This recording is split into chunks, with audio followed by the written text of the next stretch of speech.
There is something you have been avoiding, and it is not what you think.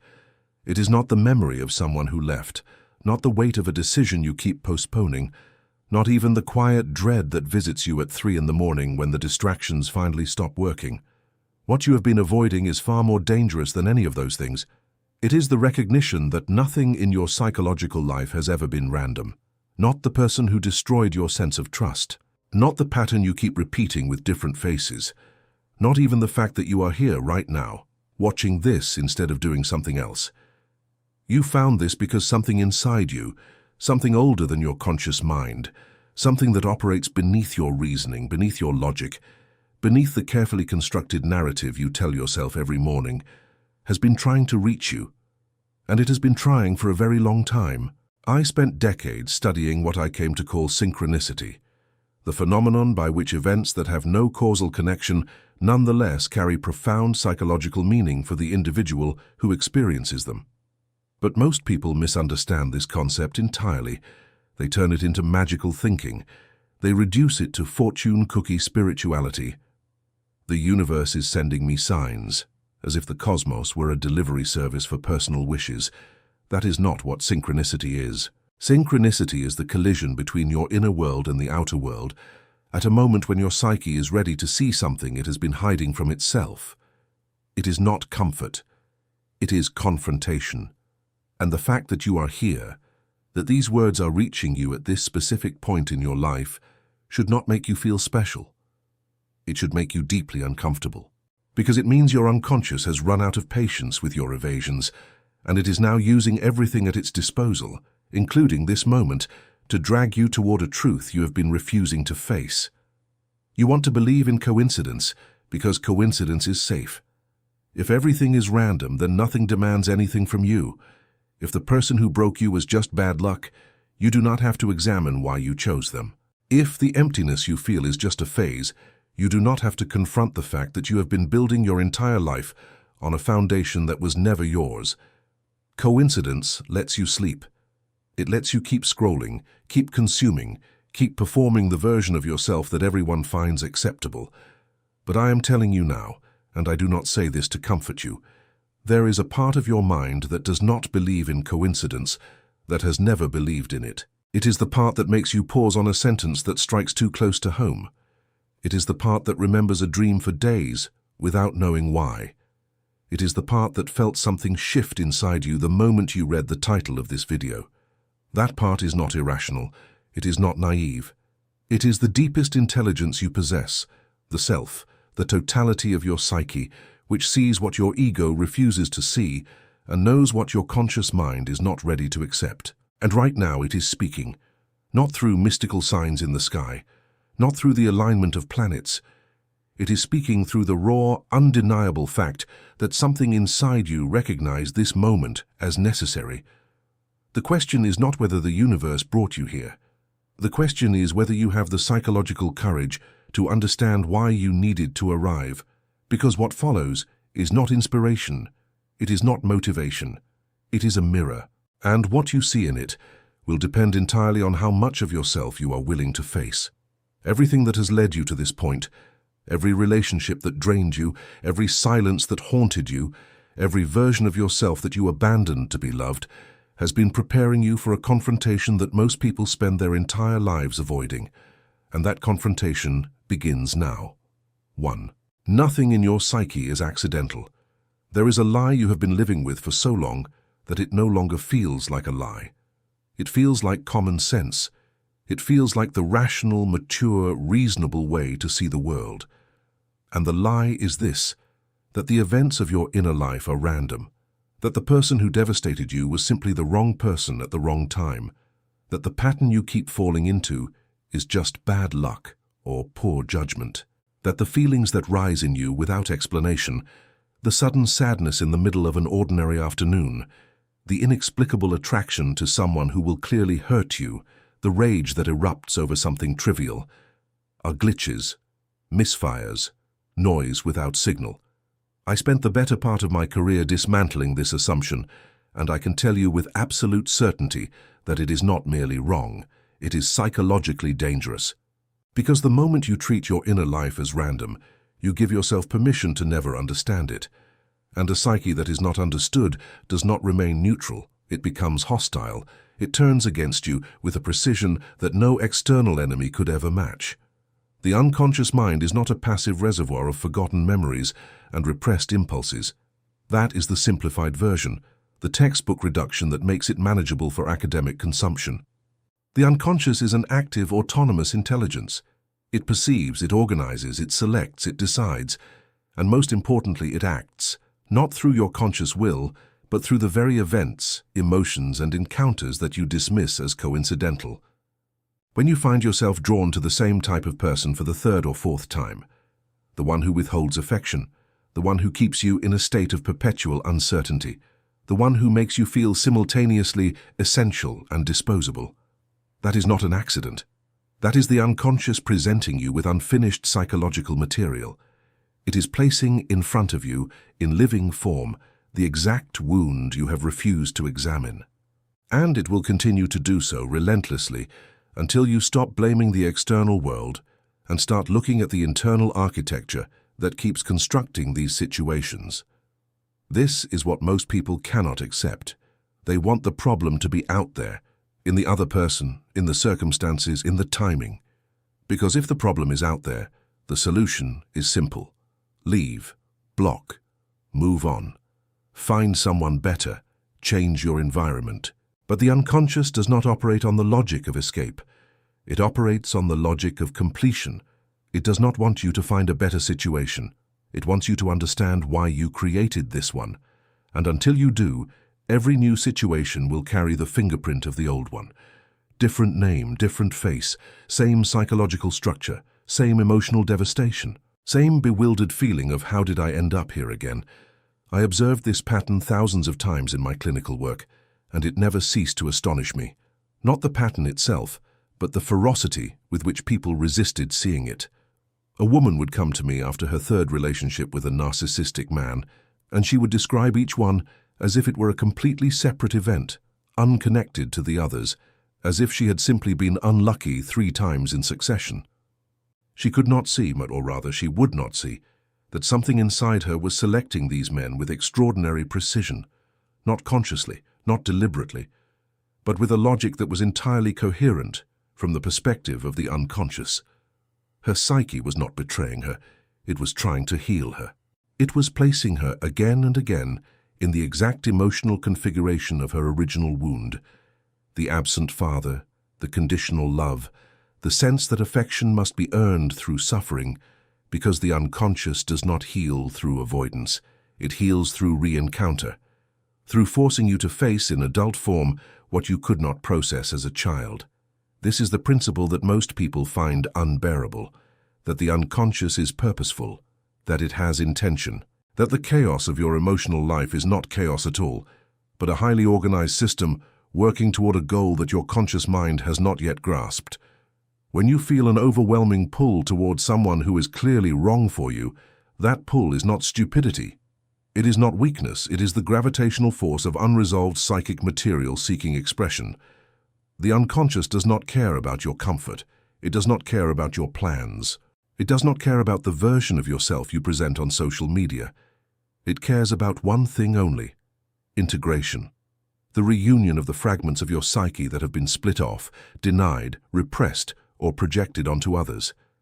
And it will use anything: love, pain, obsession, loss, even this very moment, to achieve that aim.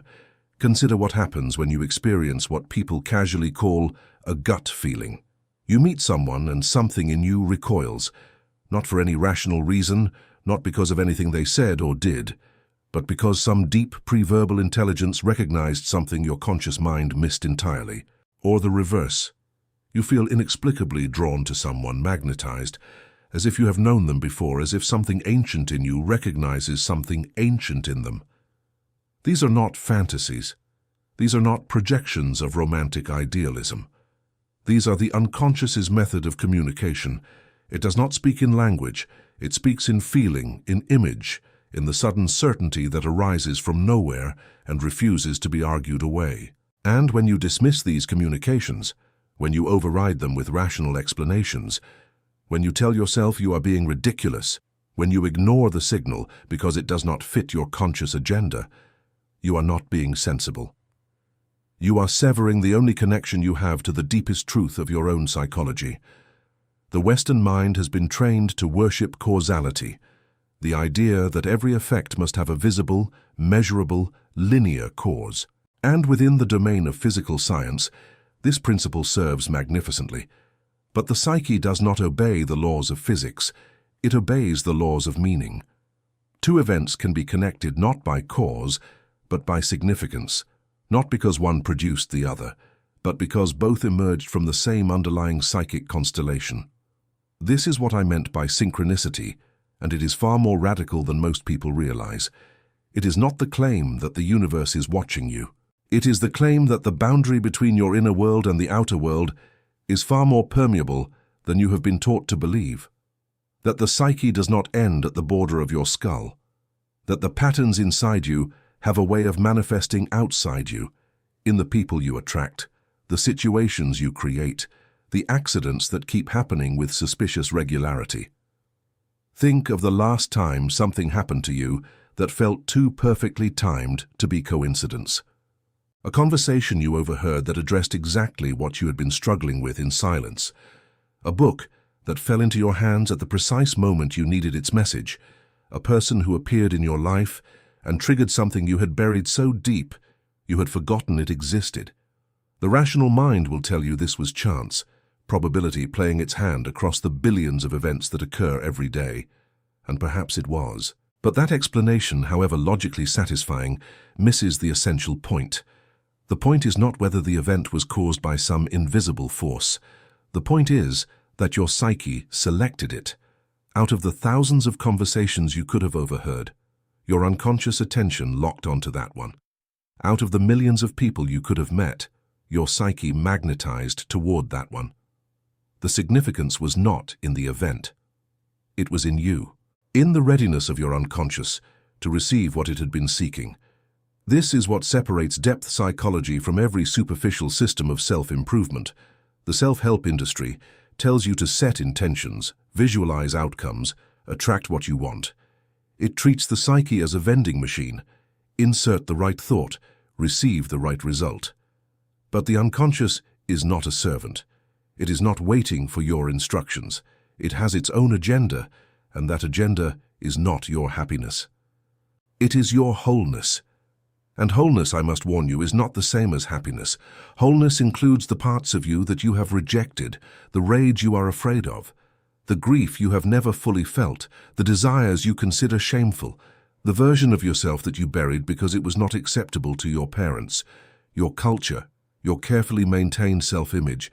The unconscious wants all of it back, and it will engineer your life with terrifying ingenuity to bring those exiled parts to the surface. This is why you find yourself in situations that make no rational sense. This is why you stay in relationships that harm you, why you sabotage opportunities that could liberate you, why you feel drawn to darkness when everything in your conscious mind is reaching for light. You are not broken. You are not flawed. You are being orchestrated by a part of yourself that is older, wiser, and infinitely more patient than the personality you present to the world. The unconscious does not operate on your timeline. It does not care that you want to be over this by next month. It does not respect your deadlines for healing. It has been waiting, and sometimes for decades, for you to pay attention, and every time you refused, it simply rearranged the pieces and tried again. A different lover, a different crisis, a different 3 a.m. awakening that left you staring at the ceiling with the unbearable sense that something in your life is fundamentally misaligned. You want to know why you are here, watching this, at this exact moment in your life. I will tell you. But the answer will not satisfy the part of you that wants reassurance. You are here because your unconscious has exhausted its subtler methods, the quiet dreams you ignored, the intuitions you overruled, the emotional signals you medicated, distracted, or rationalized away. It has tried to reach you gently, and you have refused. So now it is escalating, not through punishment. The unconscious does not punish, but through amplification. It is making the signal louder because you would not listen when it whispered. And this moment, This exact configuration of your attention, your emotional state, your readiness, is not random. It is the latest in a long series of attempts by your own psyche to get you to turn around and look at what you have been running from. The most terrifying aspect of this is not that the unconscious is active. It is that it is accurate. It knows you better than you know yourself, because it contains everything you have forgotten, everything you have denied, everything you have hidden in the basement of your personality and hoped would stay quiet. It knows the real reason you chose that partner. It knows the real reason you cannot let go.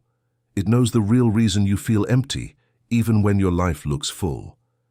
And it has been trying to tell you, through every dream, every compulsion, every inexplicable emotion, every so-called coincidence, what you need to face in order to become who you actually are. Not who you were told to be, not who you perform for the world, but the complete, terrifying, magnificent totality of your being. And so I return to the central premise of this confrontation.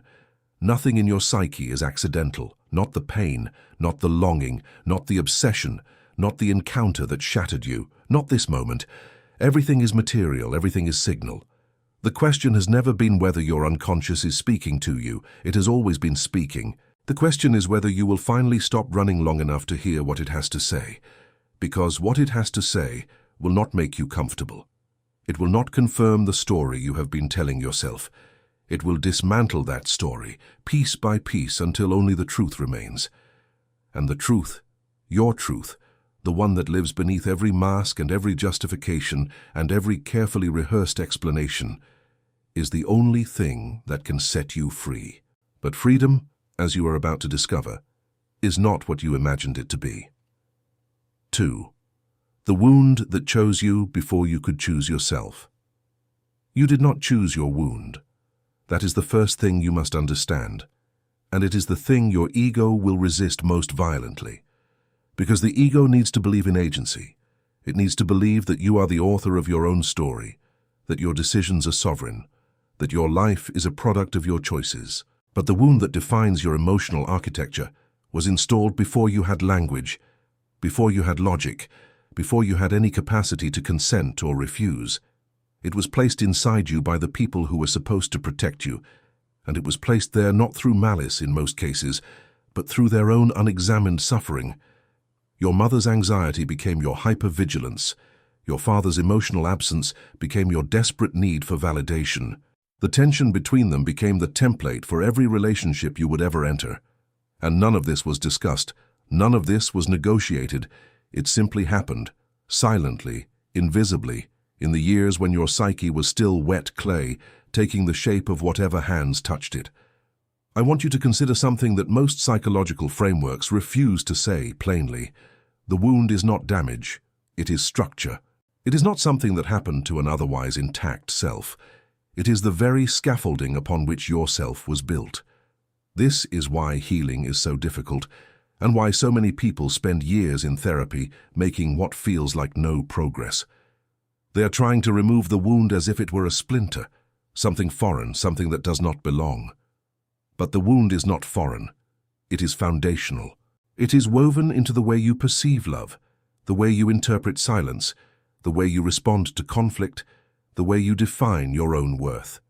To remove the wound would be to dismantle the personality itself, and this is precisely what the unconscious is demanding, not repair, but demolition. Not improvement of the existing structure, but a confrontation with the fact that the existing structure was never yours to begin with. Every child enters the world in a state of absolute psychological openness. There is no persona, no defense mechanism, no strategy for managing the emotions of others. The infant psyche is pure reception. It absorbs everything indiscriminately, without the ability to filter or reject. And this is where the wound enters. Not as a single traumatic event necessarily, but as an atmosphere, a climate, the emotional weather of the household in which you were raised. If that climate was marked by conditional love, the kind where affection was given as reward and withdrawn as punishment, your psyche learned something devastating before you could even form the thought consciously. It learned that love is transactional, that you must perform to receive it, that your authentic self is insufficient, and that survival depends on becoming whatever version of yourself generates the least friction and the most approval. This lesson did not arrive as a concept. It arrived as a sensation, a tightening in the chest when a parent's mood shifted, a vigilance that never fully relaxed, a readiness to abandon your own needs at the first sign of displeasure in someone you depended on for survival. What makes this wound so insidious is that it does not feel like a wound. It feels like reality. The child who learned to suppress anger in order to keep a volatile parent calm does not experience this suppression as a wound. They experience it as wisdom, as maturity, as emotional intelligence. The child who learned to be invisible in order to avoid the chaos of a dysfunctional household does not see their invisibility as a wound. They see it as a personality trait, an introversion, a preference for solitude. The child who learned to overperform academically because approval was the only form of love available does not recognize the performance as a wound. They recognize it as ambition, as drive, as proof that they are enough. And so the wound disguises itself as identity. It becomes so thoroughly integrated into the personality that the individual cannot distinguish between who they are and what they were forced to become. This is what I call the false self, though the concept is related to what I more precisely described as the persona, the mask that develops not from authentic self-expression, but from the necessity of psychological survival. The persona is not inherently pathological. Every human being requires some degree of social adaptation, some capacity to modulate their behavior according to context. But when the persona is built entirely on the foundation of an unexamined wound, when the mask is not a conscious choice but an unconscious compulsion, it becomes a prison. And the prisoner does not know they are imprisoned, because the walls of the cell look exactly like the walls of their own personality. They do not feel confined, they feel normal. And this normalcy is the most sophisticated form of psychological captivity there is. Consider the person who cannot tolerate silence in a relationship. The moment their partner withdraws, even briefly, even for reasons that have nothing to do with them, they are flooded with anxiety. They interpret the silence as rejection. They feel the ground beneath them dissolving. They send the text. They ask the question. They seek reassurance. And they call this love. They call it caring. They call it being attentive and emotionally present. But it is not love. It is the wound speaking. It is the 4-year-old inside them who learned that silence means abandonment, who learned that when a parent goes quiet, punishment follows, who learned that the absence of response is the presence of danger. That 4-year-old is running the entire emotional operation of a 35-year-old adult, and the adult has no idea. They believe they are making choices. They are executing programming. This programming extends far beyond romantic relationships. It shapes your career decisions, the jobs you take because they remind you of the approval structures of your childhood, the promotions you sabotage because success was punished in your household, the colleagues whose criticism devastates you because their tone matches the voice of a parent who made you feel fundamentally inadequate. It shapes your friendships, the people you attract because they need you the way your family needed you, the boundaries you cannot set because boundary setting was classified as selfishness in your early environment, the resentment that builds silently because you give more than you have, and then hate yourself for having nothing left. It shapes your relationship with your own body, the tension you carry without knowing why, the exhaustion that no amount of sleep resolves, the illnesses that emerge when the psyche can no longer contain what the mind refuses to acknowledge.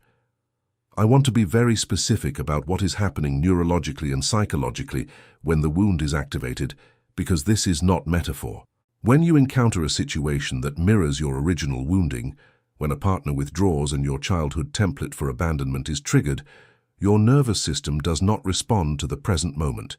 It responds to the original moment. The amygdala, the brain's alarm system, does not distinguish between past and present threat. It fires with the same intensity it fired when you were a child, helpless and dependent, and the person you needed most in the world became unavailable. This is why your emotional reactions often feel disproportionate to the situation. This is why a minor conflict can feel like annihilation. This is why a moment of rejection can send you spiraling into despair, that seems to have no bottom. You are not overreacting. You are reacting accurately to the wrong time. Your body is in 2026. Your nervous system is in 1996. And the gap between those two realities is where most of your suffering lives. The wound also determines who you are attracted to, and this is perhaps its cruelest function. You do not fall in love randomly. You fall in love with precision, with the kind of person who can reactivate the exact emotional configuration of your original wound. If your wound is abandonment, you will be magnetically drawn to people who are emotionally unavailable, not in spite of their unavailability, but because of it. The unavailability is the signal your unconscious recognizes. It says, "This is familiar, this is home." And the tragic irony is that what feels like home is often the place where you were most damaged. You mistake recognition for love. You mistake the anxiety of uncertainty for the excitement of passion. You mistake the desperate need to earn someone's attention for the depth of your feeling. And so you enter the relationship already wounded, already performing, already abandoning yourself, in the hope that this time, if you give enough, sacrifice enough, shrink yourself small enough, you will finally receive the love that was withheld from you as a child. But that love will never come from outside. This is the central insight that the wound, paradoxically, exists to teach you.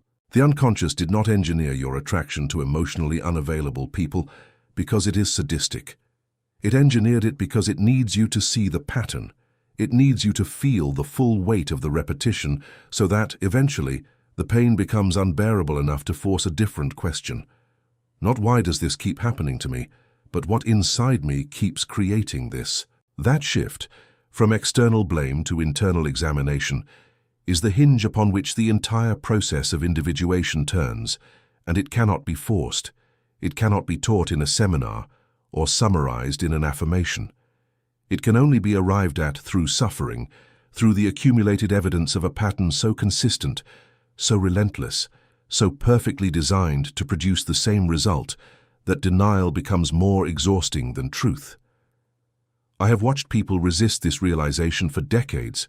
I have watched them change partners, change cities, change careers, change their appearance, change everything external while leaving the internal architecture completely untouched, and I have watched them arrive, each time, at the same devastation, wearing a different costume. Because the wound does not care about your circumstances, it cares about your consciousness. It does not want you to find a better situation. It wants you to find yourself. The self that existed before the wound reshaped you, the self that was buried under layers of adaptation and survival strategy, the self that your parents could not see because they were too imprisoned by their own wounds to recognize the child standing in front of them. This is the inheritance that no one discusses. The psychological legacy that passes from generation to generation, not through genetics alone, but through the invisible transmission of emotional patterns. Your mother's wound became your wound. Her mother's wound became hers. And unless someone in the chain stops, unless someone has the courage to turn around, face the inherited suffering, and refuse to pass it forward, the pattern continues indefinitely. This is not destiny. This is not fate. This is unconsciousness perpetuating itself through the bodies and relationships of people who have never been taught to look inward. And the weight of that unconsciousness is staggering. You are not carrying only your own pain. You are carrying the unprocessed grief of everyone who came before you and could not face what you are now being asked to face. The wound chose you. It arrived before you had defenses, before you had language, before you had any framework for understanding what was happening to you. It was not fair. It was not deserved. And it was not random. It was the specific, precise consequence of being born into a particular family, a particular emotional climate, a particular constellation of unresolved psychological material. And now it lives inside you, not as a passive scar but as an active intelligence, shaping your perceptions, selecting your partners, determining your reactions, constructing your reality from the inside out. You did not choose it, but you are the one who must face it. Not because you caused it, but because you are the only one who can stop it from consuming the rest of your life. And here is what most people miss entirely. The wound is not only destructive, it is also intelligent. It carries within it the seed of its own resolution. The very pain that the wound produces, the longing, the obsession, the repetition, the inexplicable pull toward what hurts, is the unconscious's method of bringing the wound to the surface. It is not trying to destroy you. It is trying to be seen. It is trying to be acknowledged, integrated, brought into the light of consciousness, where it can finally be understood not as a defect, but as a message. The message is always the same, though it takes 1,000 forms. The message is, you abandoned yourself to survive, and now you must return. Not to the person who hurt you, not to the relationship that broke you, but to the part of yourself that you left behind in order to become acceptable.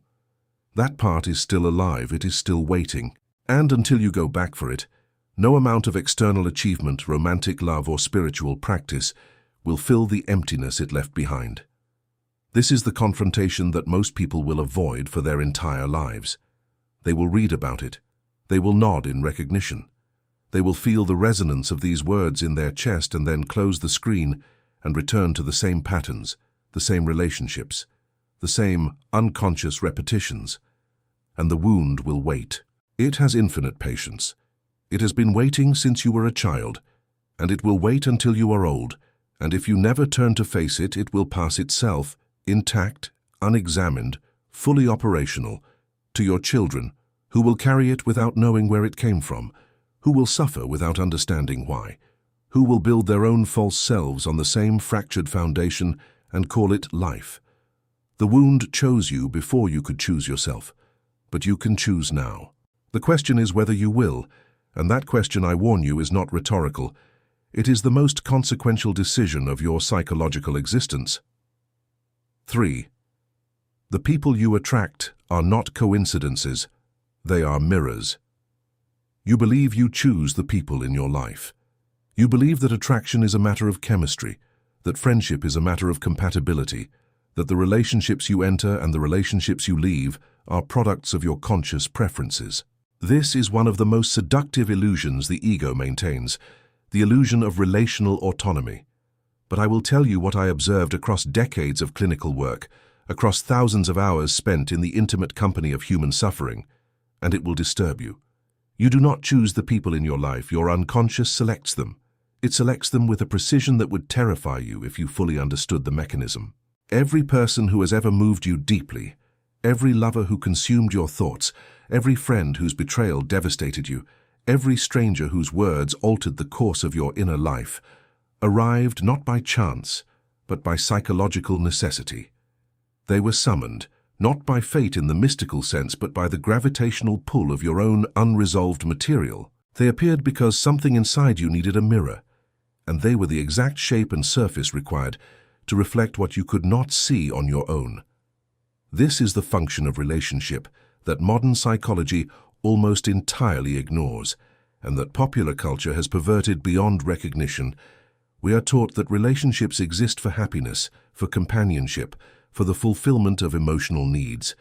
And while relationships can provide these things, their deeper purpose, the purpose that the unconscious cares about, is far more ruthless. Relationships exist to make the invisible visible. They exist to externalize the internal. They exist to take the contents of your unconscious, the denied rage, the unacknowledged grief, the repressed desire, the disowned shadow, and project them onto a living human being so that you are forced to confront them in embodied form. The person who infuriates you beyond all proportion is not simply annoying. They are carrying a piece of you that you refuse to own. The person you cannot stop thinking about, despite every rational reason to let them go, is not simply attractive. They are activating a psychic complex that has been running your emotional life since childhood. And the person who seems to see through you, who makes you feel simultaneously exposed and understood, is not simply perceptive. They are resonating with a frequency in your unconscious that you have never allowed into conscious awareness. I describe this mechanism through the concept of projection, and it is one of the most misunderstood ideas in the entire field of psychology. People hear the word projection, and they think it means imagining things, seeing qualities in others that are not really there. But projection is far more sophisticated and far more dangerous than simple imagination. Projection is the unconscious displacement of psychic contents onto external objects, usually other people. It is not a distortion of reality. It is the creation of a parallel reality overlaid on top of the actual person, so seamlessly that the projector cannot distinguish between the projection and the person. When you fall in love, you are not falling in love with a person. You are falling in love with what your unconscious has projected onto that person. The idealization, the sense of destiny, the overwhelming certainty that this person is different, all of it is projection. The person themselves, in their actual complexity, their flaws, their contradictions, their autonomous selfhood, remains largely invisible to you. You are in love with your own unconscious image reflected in their eyes, and when the projection eventually collapses, when the person fails to match the image, when reality intrudes upon the fantasy, you do not experience simple disappointment. You experience devastation, because what has collapsed is not the relationship. What has collapsed is a psychic structure that was holding together your inner world. This is why breakups can feel like annihilation. This is why the loss of certain relationships produces a grief that seems wildly disproportionate to the actual connection. You are not mourning the person, you are mourning the projected self, the version of yourself that only existed in relation to them, the parts of your own psyche that you had outsourced to their presence. When they leave, those parts do not return to you neatly packaged and ready for integration. They collapse into the void. And you are left with what was always underneath the projection, the wound, the emptiness, the unmet need that the relationship was designed to cover but never to heal. The other person was never the source of what you felt. They were the screen onto which you projected feelings that originated entirely within your own psychic structure. And this is why the pain of their absence can feel like the pain of losing yourself. Because in a very real psychological sense, that is exactly what happened. Now I want you to consider something even more uncomfortable. If projection explains why you idealize certain people, it also explains why you despise certain people. The qualities that provoke the most intense emotional reaction in you, the arrogance that makes your blood boil, the selfishness that disgusts you, the cruelty that horrifies you, are not simply external observations. They are encounters with your own shadow.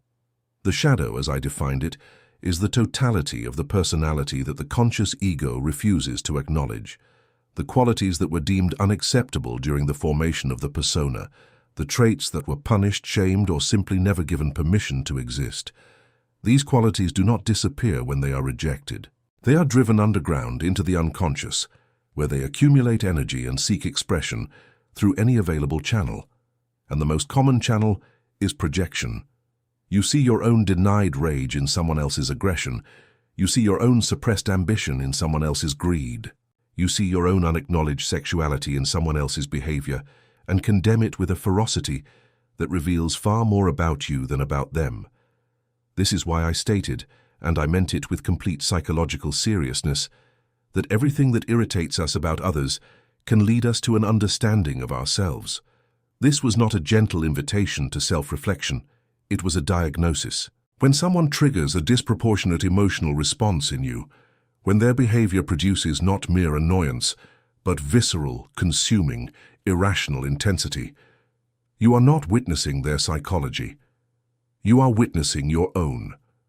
You are witnessing the shadow in action, using the other person as a vessel for contents that your ego has banned from conscious recognition. And the more violently you reject those contents, the more power they accumulate in the unconscious, and the more aggressively they project themselves onto the people around you. This is why the most judgmental people are often the most psychologically fragmented. Their constant condemnation of others is a full-time defense operation, an exhausting, never-ending campaign to keep their own shadow material externalized and safely located in someone else. But the mirror function of relationship is not limited to projection alone. There is another mechanism equally powerful and equally invisible that operates in the realm of what I called the anima and animus, the contrasexual archetypes that reside in the unconscious of every individual. In a man, the anima represents the unconscious feminine, the repository of feeling, relatedness, receptivity, and all the qualities that the masculine persona has been trained to suppress. In a woman, the animus represents the unconscious masculine, the repository of assertion, judgment, intellectual authority, and all the qualities that the feminine persona has been conditioned to disown. These are not sociological constructs. They are psychological realities, autonomous structures within the psyche that carry enormous energy and exert profound influence on the individual's relational life, precisely because they operate outside conscious awareness. When a man falls into what he describes as overwhelming, consuming, almost hallucinatory love, he is frequently experiencing not a relationship with an actual woman, but a possession by his own anima. The woman onto whom the anima is projected becomes a goddess, a salvation, a source of meaning so total that her absence feels like psychological death. This is not love in any mature sense of the word. It is an encounter with the unlived life, with the emotional and relational capacities that the man has denied in himself and now seeks to access exclusively through another person. The intensity of the experience is real. The suffering is real. But the object of that intensity is not the woman. It is the projected anima, the man's own soul, externalized and worshipped in human form. And when the projection fails, when the woman reveals herself as a complex, imperfect, fully human being rather than the idealized image, the man does not simply feel disappointed. He feels betrayed, as if she deceived him, when in truth, the only deception was the one his own unconscious had been running all along. The same mechanism operates in reverse. A woman possessed by animus projection does not fall in love with a man. She falls in love with an image of authority, certainty, intellectual power, qualities she has been conditioned to seek outside herself rather than develop within. The man who matches this projection becomes indispensable, not because of who he actually is, but because of what he unconsciously represents. The missing half of her own psyche, the assertive voice she never permitted herself to develop. And when this projection collapses, when the man reveals his vulnerability, his uncertainty, his ordinariness, she does not adjust her perception. She feels contempt, or worse, she feels nothing, because the man was never the point.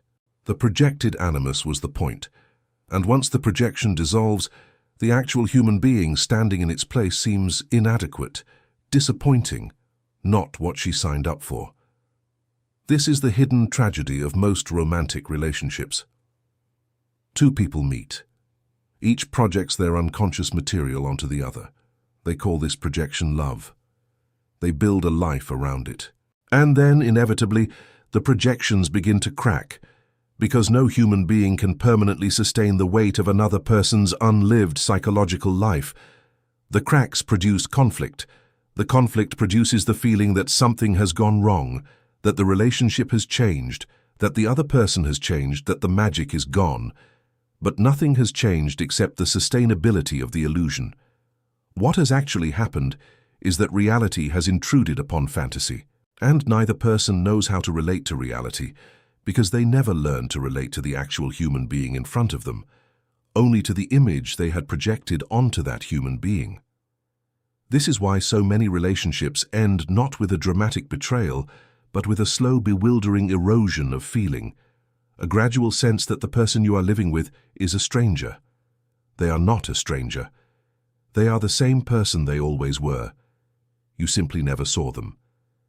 You saw your own unconscious reflected back at you in human form, and now that the mirror has cracked, you are forced to see, not them, but yourself. What I am describing is not cynicism about love. It is the precondition for love. Because genuine love, as opposed to projected fantasy, can only begin when the projections are withdrawn. When you stop asking another person to carry the parts of yourself that you have refused to develop. When you stop seeking in someone else what can only be found within your own psyche. When you stop using relationship as a hiding place for your unfinished psychological work and start seeing the other person as they actually are. Not as the screen for your own unconscious cinema, but as an autonomous being with their own wounds, their own shadows, their own projections, their own struggle toward wholeness. This kind of seeing is rare. It requires a level of self-knowledge that most people never develop, because most people are too invested in their projections to surrender them. The projection feels like love. The projection feels like meaning. To withdraw it feels like losing everything. But what you are actually losing is the illusion, and what you stand to gain is something far more valuable, a relationship with reality. But most people will never reach this point. They will move from projection to projection, from mirror to mirror, convinced each time that this person is different, that this connection is real, that this feeling could not possibly be the same pattern dressed in new clothing. And the unconscious will watch patiently as the same drama plays itself out for the 5th time, the 10th time, the 20th time. It will watch and it will wait. Because the unconscious is not in a hurry. It has your entire life to work with. And it knows something that your conscious mind does not, that eventually the pain of repetition will exceed the pain of self-examination. That eventually the exhaustion of projecting will surpass the fear of withdrawing the projection. That eventually you will have no choice but to look at the mirror and recognize with a shock that rearranges your entire inner world that the face staring back at you is your own. Every significant person in your life is a message from your unconscious. Not a reward, not a punishment, a message. The lover who abandoned you was carrying your projected fear of abandonment, showing you in living color the wound you would not acknowledge in yourself. The friend who betrayed you was carrying your projected shadow, the parts of yourself capable of the same betrayal, the parts you have denied so thoroughly that you could only encounter them in someone else's behavior. The parent who wounded you was carrying the projected image of the inner authority you have never developed, the authority to validate yourself, to approve of yourself, to grant yourself the permission to exist that they failed to provide. None of these people were sent to you by the universe as a cosmic lesson plan. They were selected by your unconscious, magnetized by the gravitational force of your own unresolved material, drawn into your orbit by the same principle that draws iron to a magnet. Not by choice, not by will, but by the invisible field that your psyche generates and that you have never learned to see. When you begin to understand this, truly understand it, not as a concept, but as a lived recognition, everything changes. You stop asking why this person hurt you and start asking what this person revealed about you. You stop seeking the ideal relationship and start building the capacity to see another human being clearly, without the distorting lens of projection. You stop blaming others for your emotional states and start recognizing those states as products of your own inner architecture. And in that shift, which is not a single moment but a slow, painful, often humbling process of psychological maturation, you begin to withdraw the projections, one by one, layer by layer, until the mirrors you once called relationships become windows. And through those windows, for the first time, you see not your own reflection but the actual world, and the actual people in it, as they are. This is the beginning of what I called individuation, and it begins always with the terrifying willingness to stop looking at others and start looking at yourself. But I must warn you, the moment you begin withdrawing projections, you will feel a loneliness unlike anything you have experienced before. Because you will realize how much of your relational life was built on illusion, how many of your connections existed not between two real people, but between two projected images, each unconsciously performing for the other, each desperately trying to be the mirror the other needed. When you stop performing, when you stop projecting, when you show up as yourself, naked, unedited, unfiltered by the demands of the other person's unconscious, many relationships will not survive. And the ones that do will be transformed so completely that they will feel like entirely new connections. Because they will be. For the first time, you will be relating not to your own projected material, but to another human being. And that experience, rare, disorienting, profoundly vulnerable, is the closest thing to genuine love that the human psyche can produce. Not the love of projection, not the love of fantasy, but the love that arises when two people see each other as they actually are and choose to remain. That love does not intoxicate, it does not consume, it does not produce the ecstatic highs and devastating lows of projected romance, but it endures. And in a psyche that has been battered by the endless cycle of projection and collapse, endurance is not a modest achievement. It is a miracle. 4. The crisis you are in is not destroying you. It is dismantling what was never real. You are in crisis. Perhaps you will not call it that. Perhaps you have learned to dress it in softer language, a difficult phase, a transition, a rough patch. Perhaps you have convinced yourself that what you are feeling is temporary, that it will pass if you simply endure long enough, if you distract yourself thoroughly enough, if you find the right person, or the right opportunity, or the right version of yourself to present to the world. But I am not interested in your euphemisms. I am interested in what is actually happening inside you, beneath the performance of stability, beneath the carefully maintained illusion that everything is under control. And what is actually happening is this. Something is dying. Something in you is being torn apart, piece by piece, not by circumstance, not by bad luck, not by the cruelty of other people, but by your own psyche. The unconscious has initiated a demolition, and what it is demolishing is everything you built on a false foundation. The identity you constructed to be loved, the beliefs you adopted to be safe, the relationships you maintained to avoid facing yourself. The entire architecture of your conscious life is being dismantled from within, and the experience is so disorienting, so fundamentally terrifying, that you are interpreting it as destruction. But it is not destruction. It is correction. And the difference between those two things is the difference between a life lived unconsciously and a life that finally begins.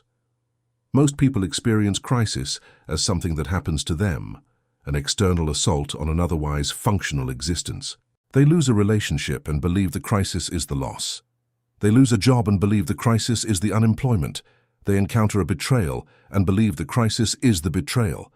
But this is the surface reading, the interpretation that the ego generates to protect itself from a far more threatening realization. The crisis is not the event. The crisis is the exposure. The event simply ripped away the covering, the persona, the projection, the elaborate system of psychological defenses that had been keeping the truth hidden. And the truth that is now exposed, raw and unprotected, is this: the life you were living was not entirely yours. Pieces of it were borrowed, pieces of it were performed, pieces of it were built not from authentic desire, but from the desperate need to be acceptable, to be valued, to be enough. And the unconscious, which has been watching this performance for years, perhaps for decades, has finally decided that the cost of maintaining it exceeds the cost of tearing it down.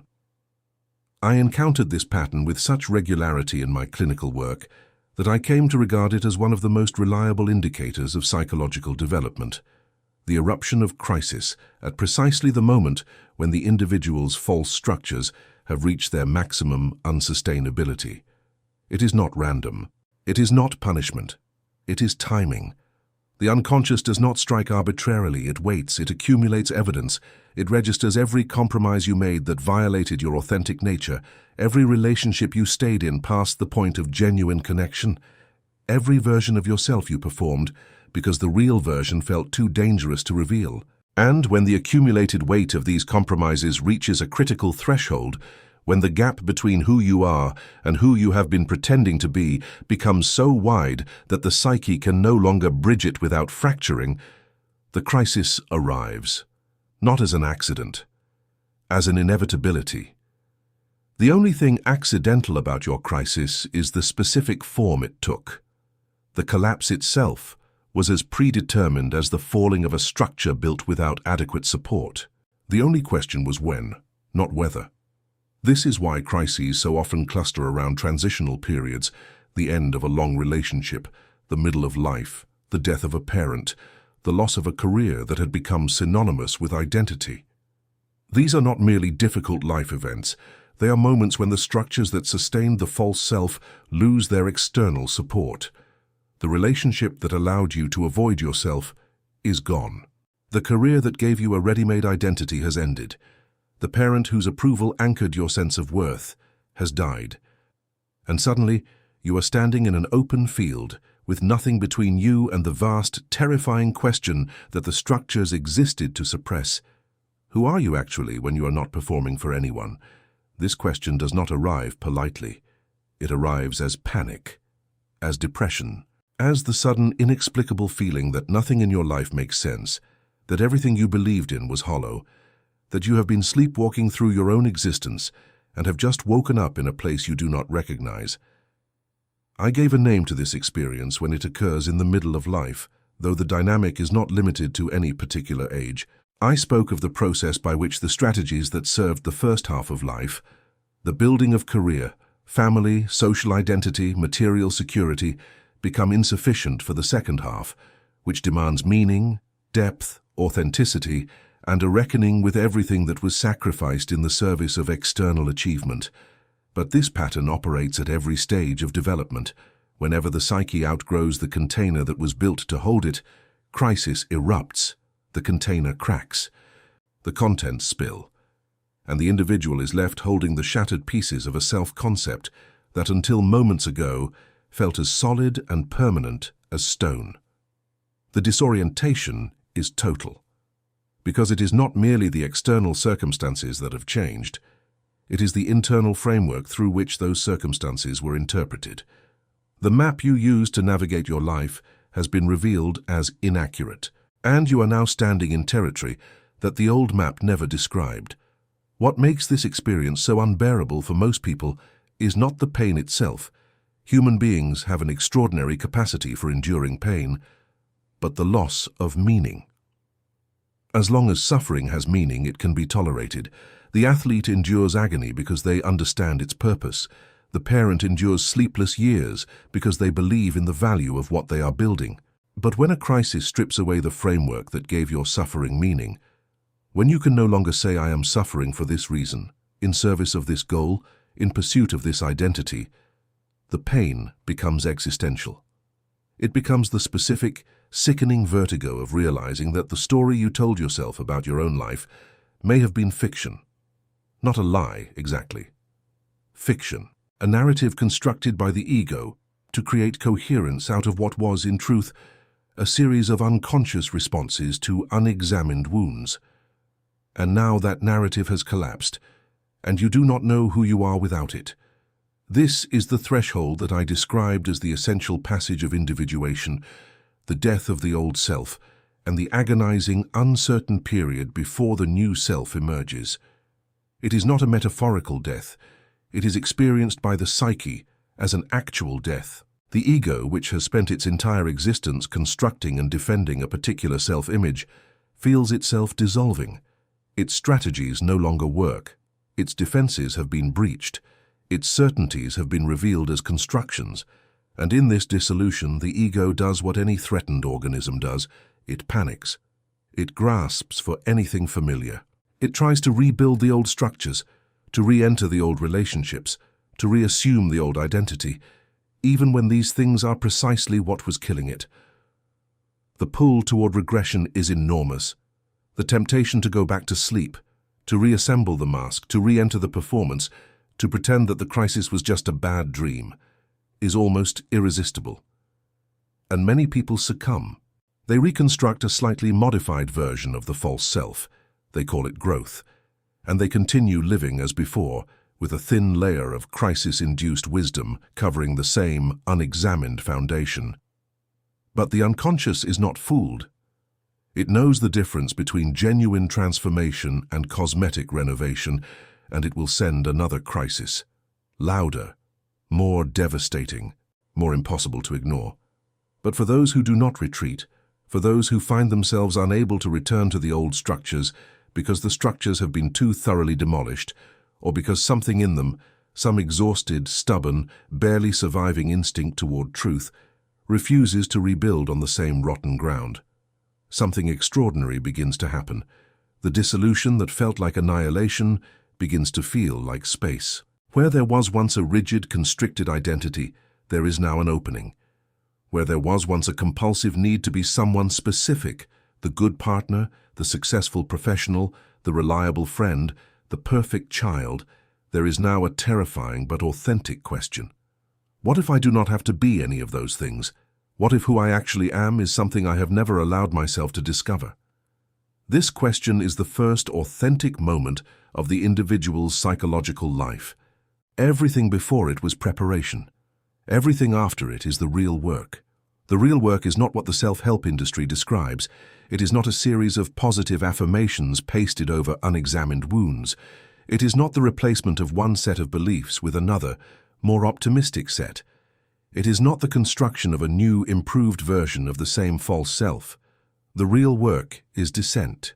It is the willingness to go down into the places within yourself that you have been running from, the grief you never fully processed, the anger you were never allowed to express, the shame that was installed in you before you could defend against it, the desires that your conditioning classified as dangerous or unacceptable.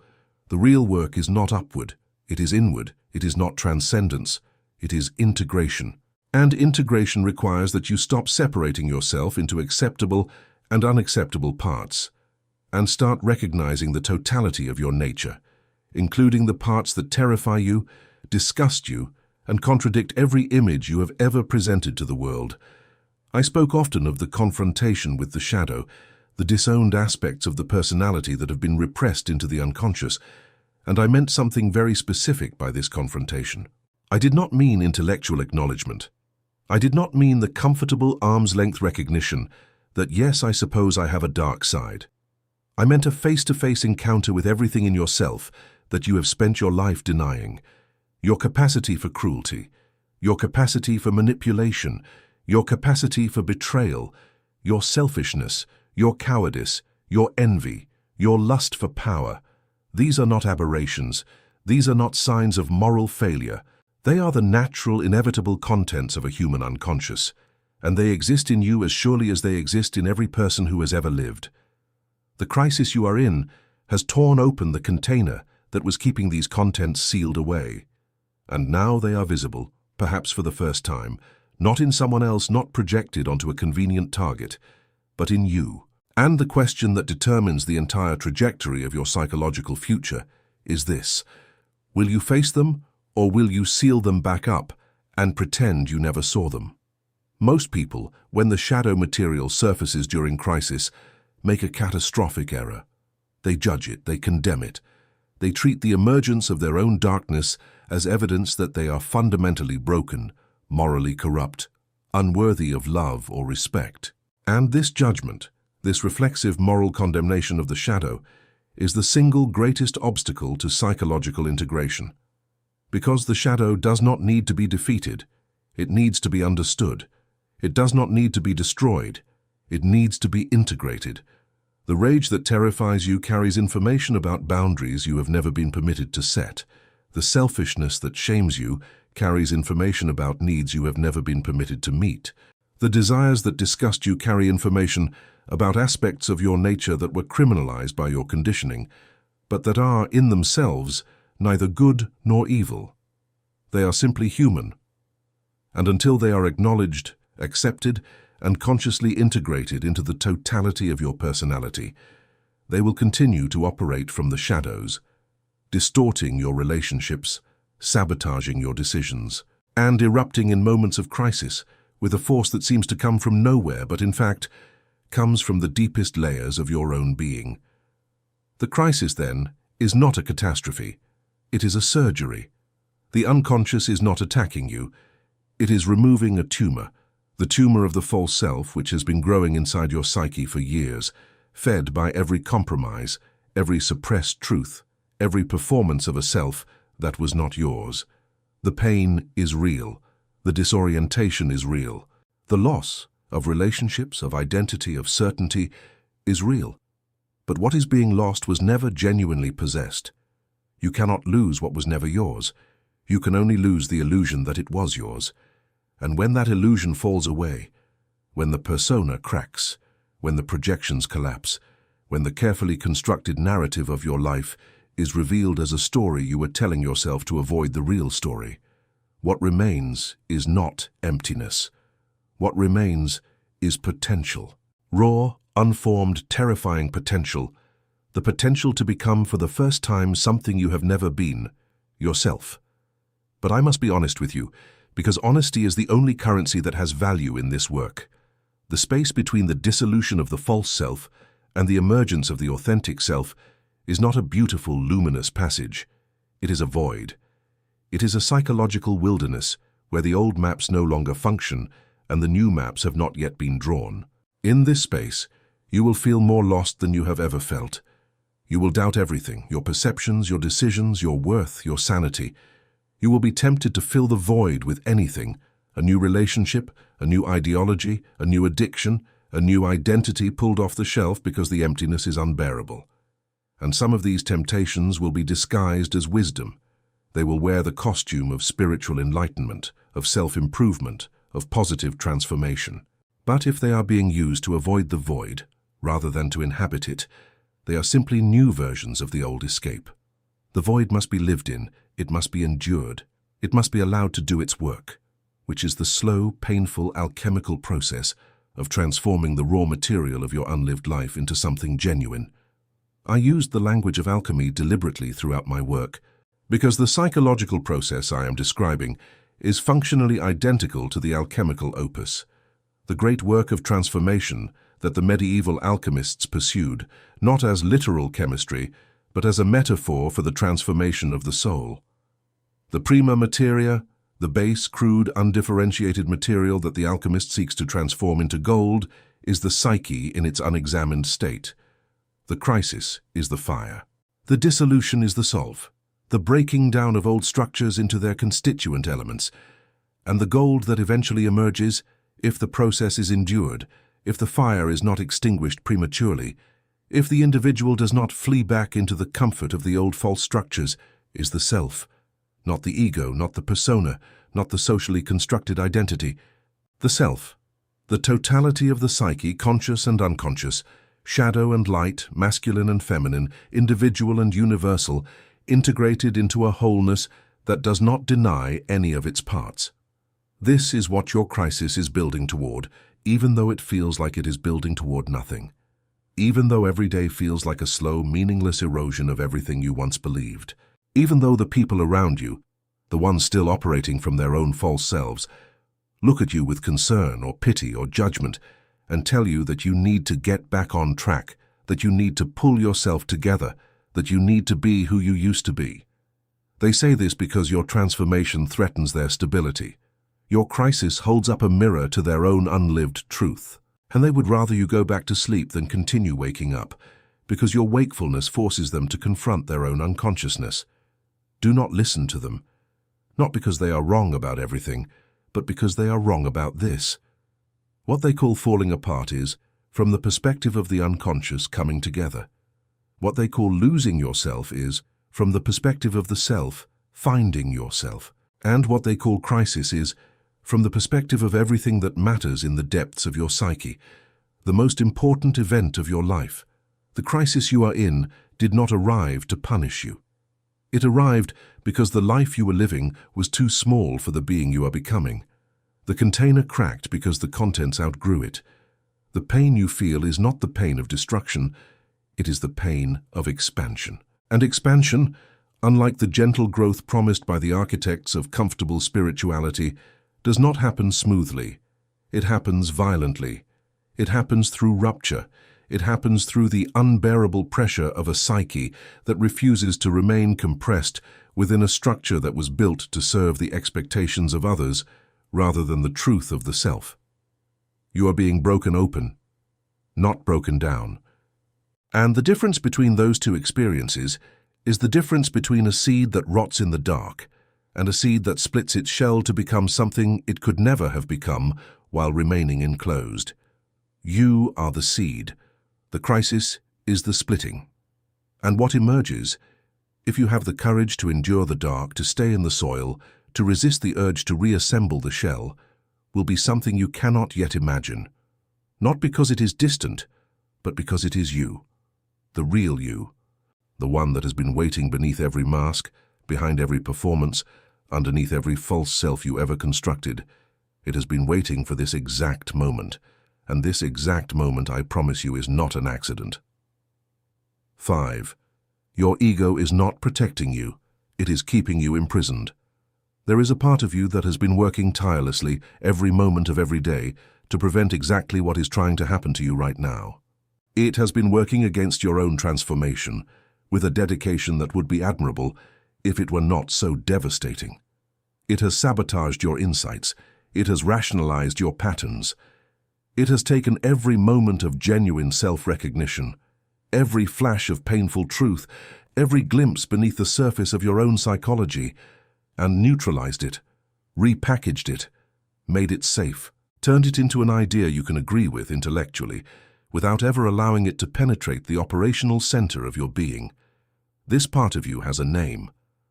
I called it the ego. And I need you to understand something about the ego that contradicts almost everything the modern world has taught you. The ego is not your ally. It is not your protector. It is not the rational, reasonable, reality-oriented center of your consciousness that navigates the world on your behalf. That is what it tells you it is. That is the story it has constructed to justify its absolute dominion over your inner life. But the truth is far more disturbing.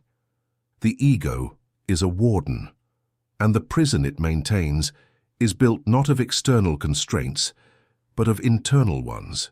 Beliefs, identities, defense mechanisms, narratives, all designed to serve a single overriding purpose: the prevention of change. This is a statement that requires careful elaboration, because the ego is not inherently pathological.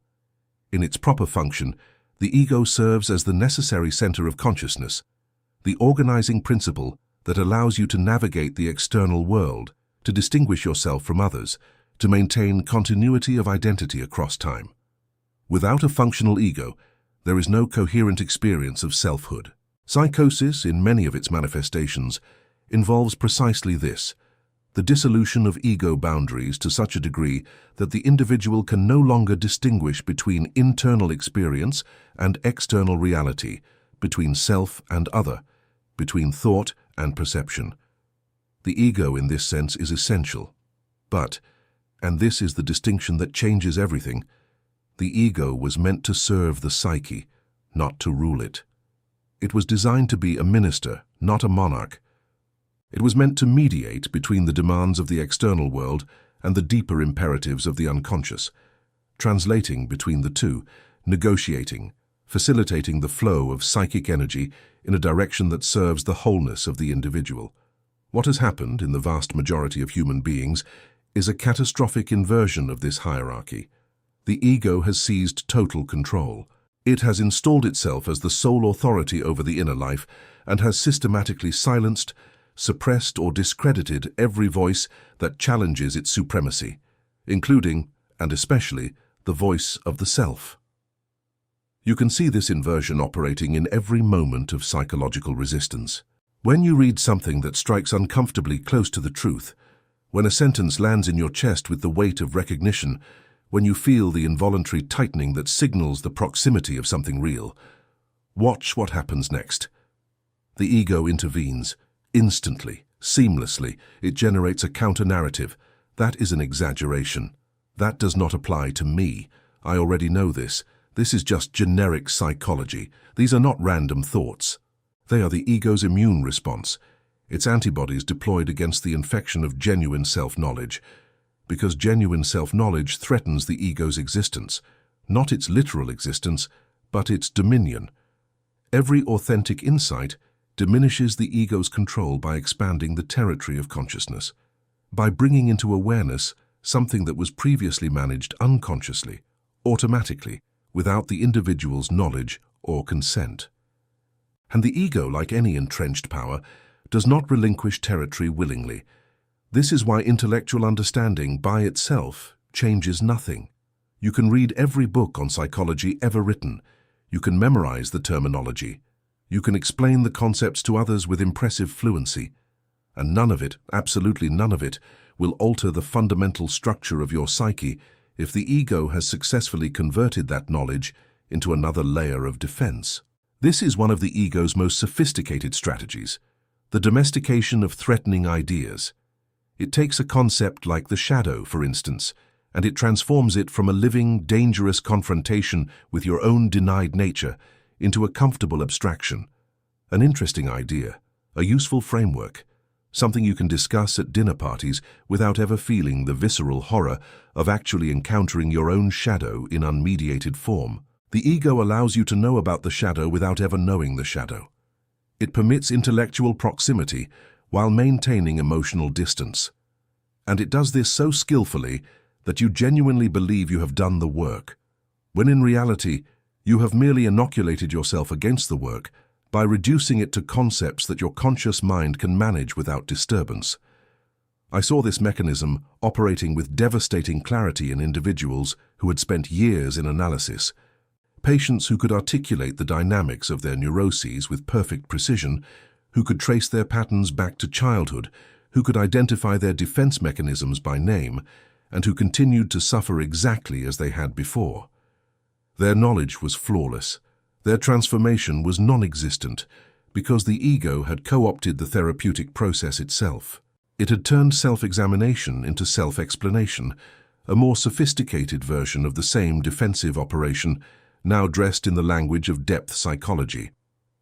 The patient could say, "My fear of abandonment originates in my mother's emotional unavailability during my formative years," with complete accuracy and complete detachment, as if they were describing the psychology of a character in a novel rather than the living, bleeding reality of their own inner life.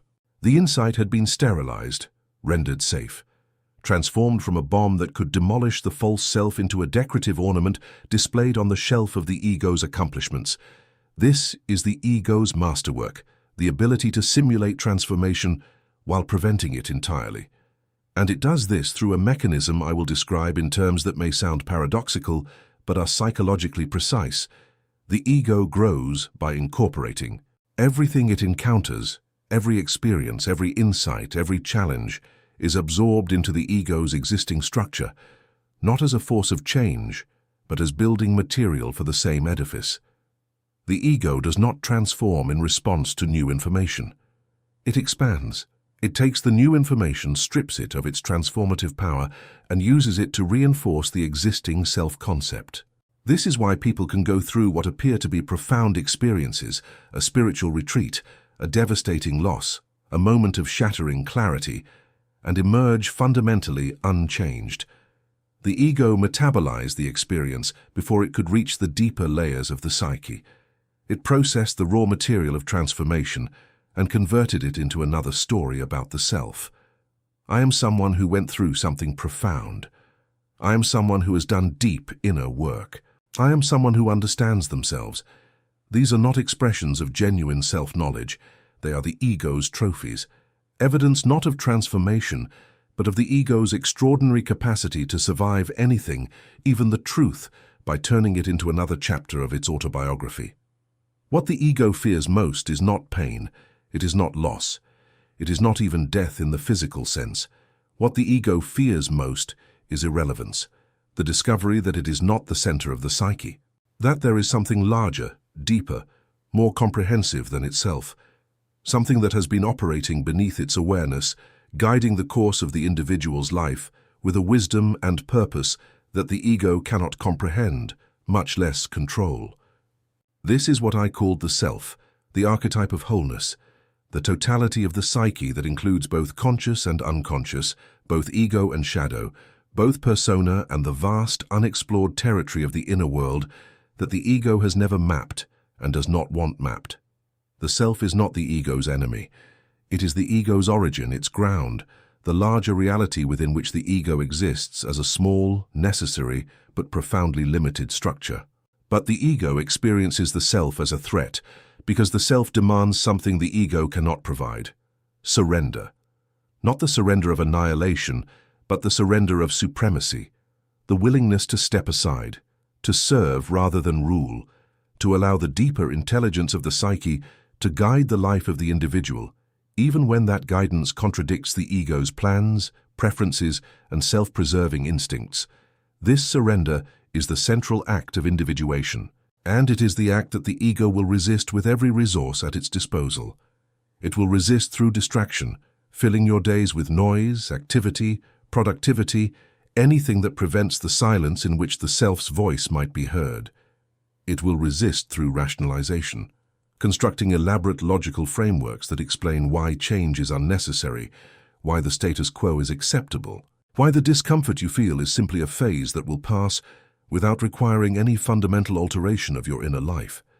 It will resist through spiritual bypassing, adopting the language and postures of awakening while avoiding the actual substance of the process, replacing genuine confrontation with the shadow with a cosmetic spirituality that makes the ego feel enlightened without requiring it to change.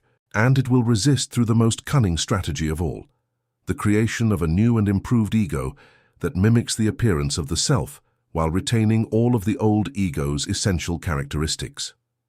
This is the inflated ego, the ego that has convinced itself it has transcended itself, that has mistaken grandiosity for growth, that speaks in the language of wholeness while remaining as fragmented, as defended, as fundamentally terrified as ever. You have seen this.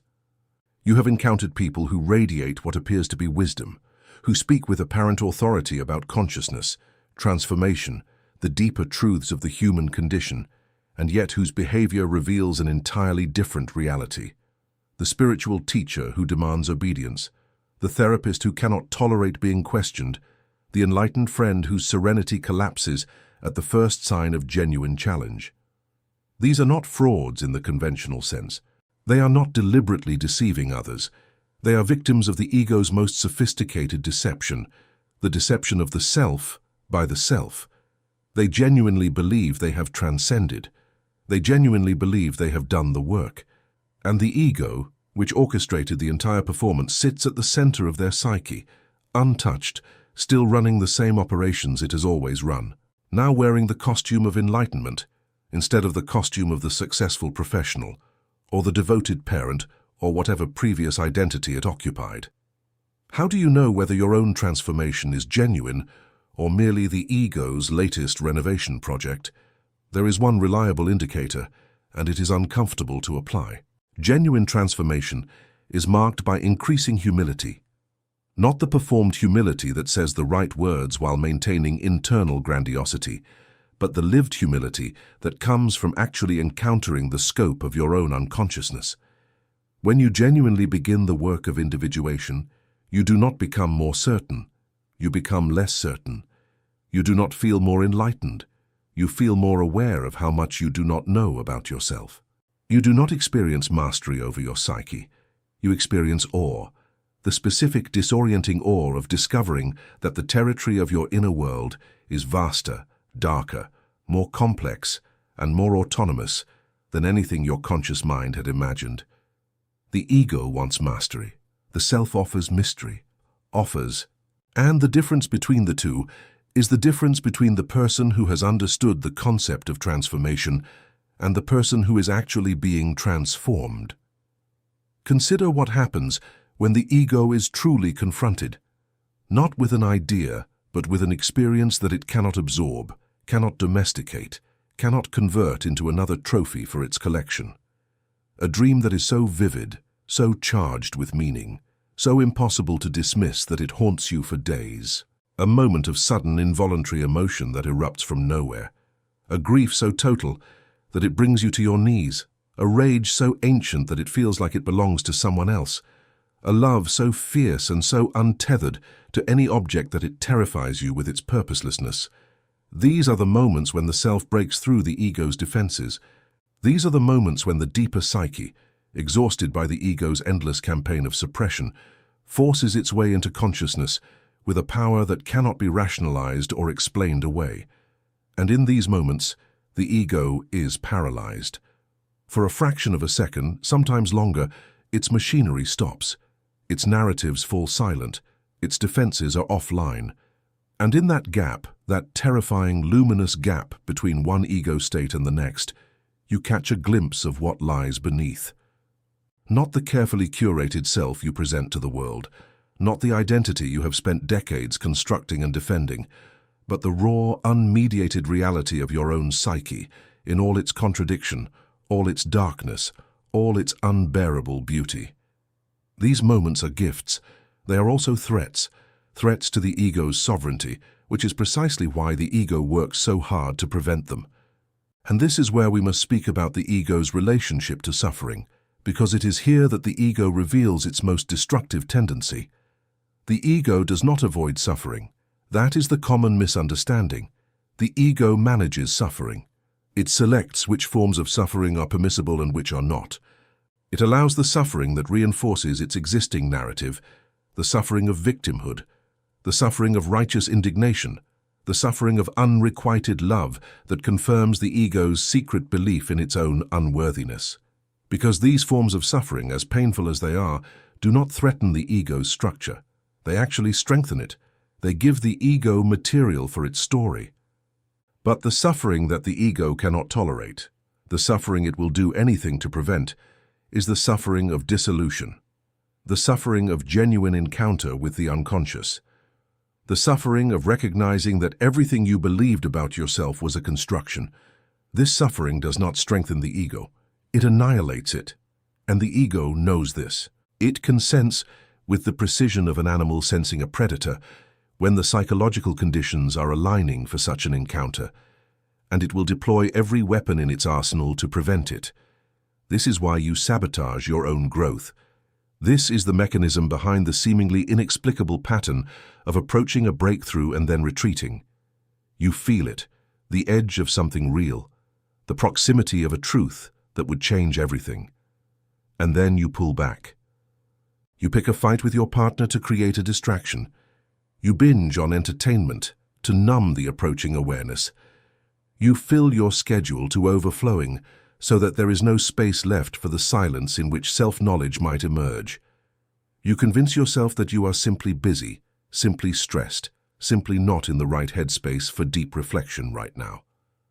But these are not choices. They are the ego's emergency protocols, activated the moment it detects a threat to its supremacy. You are not avoiding the work because you are lazy or afraid, though fear is certainly part of the equation. You are avoiding the work because the part of you that would be destroyed by the work is the same part of you that makes the decisions. The prisoner is also the warden, and the warden will never voluntarily open the cell. This is the paradox at the center of all psychological transformation. The agent of change must be the very structure that resists change. The ego must participate in its own dethronement. It must willingly loosen its grip on the psyche, knowing that the loosening may cost it everything it has built, everything it has identified with, everything it believes itself to be. And this is why transformation cannot be achieved through force of will. Willpower is an ego function. Using the will to overcome the ego is like asking the disease to administer the cure. The ego can flex its will with enormous intensity. It can impose discipline, create new habits, adopt new beliefs, restructure behavior according to a new plan. And all of this can look like transformation while being, in truth, nothing more than the ego's latest strategy for maintaining control. Real transformation does not come from above, from the ego's command center issuing new directives. It comes from below, from the unconscious, from the dreams and symptoms and crises and synchronicities that bypass the ego's defenses and deliver their payload directly to the psyche. This is why I placed such emphasis on dreams, on active imagination, on the analysis of symptoms and emotional disturbances.